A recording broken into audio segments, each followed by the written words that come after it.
ఈరోజు మా చెల్లిని కలవడానికి వచ్చాను. హాయ్ ఫ్రెండ్స్, నేను మీ కోనసీమ కుర్రడిపుండు. అసలు మ్యాటర్ ఏంటంటే, ఈరోజు మా చెల్లి ఊరు నుంచి వచ్చి నన్ను కాల్ చేసింది. ఇక్కడ ఉన్నప్పుడైతే ఎప్పుడు కావాలంటే అప్పుడు కలుసుకునే వాళ్ళం. కానీ తను స్టడీస్కి బయట ఊరికి వెళ్ళిపోయింది. మళ్ళీ తను రేపు ఎలాగో వెళ్ళిపోతుందంట. అందుకే ఈ రోజు కలవడానికి స్టార్ట్ అయిపోయాను. అలా వస్తూ వస్తూ మన అమలాపురం గడియార స్తంభం దగ్గర ఆగాను.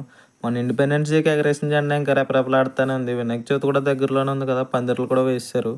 ఇంకా అలా వాళ్ళ ఇంటి దగ్గరికి వచ్చాను. తన లోపల నుంచి వస్తూ వస్తూ చిన్నపిల్లని ఎత్తుకుని వచ్చినట్టు లియోన్ గారిని ఎత్తుకుని వచ్చింది. కింద నుంచి ఏమో చార్లీ కూడా వచ్చాడు. లియోన్ గారిని కాసేపు అలా ఆడించి నాకు ఇచ్చింది. అసలు వీడికి ఒంట్లో పోలేదంట. ఇంకా అలా కాసేపు ఆడించాను. ఇంక వీడికి నేను బోర్ కొట్టేసి తిప్పుకుంటూ వెళ్ళిపోతున్నాడు. నేను కూడా వీడు వెనకాల వెళ్ళాను. ఇంక చార్లీ గారిని ముట్టుకోవాలంటే భయం వేసింది. చార్లీ 777 మూవీలో కనిపించేంత మంచి చార్లీ ఏం కాదు. పట్టుకుందంటే ముక్కు కూడా వచ్చేయాల్సిందే. ఎలాగైతే ఆ సాహసం కూడా చేసి చార్లీని టచ్ చేసాను. ఇది చూడండి, ఏమి తెలియని నంగనాచలా ఎంత అమాయకంగా చూస్తుందో. ఏంటి మమ్మీ ఎవడీడు?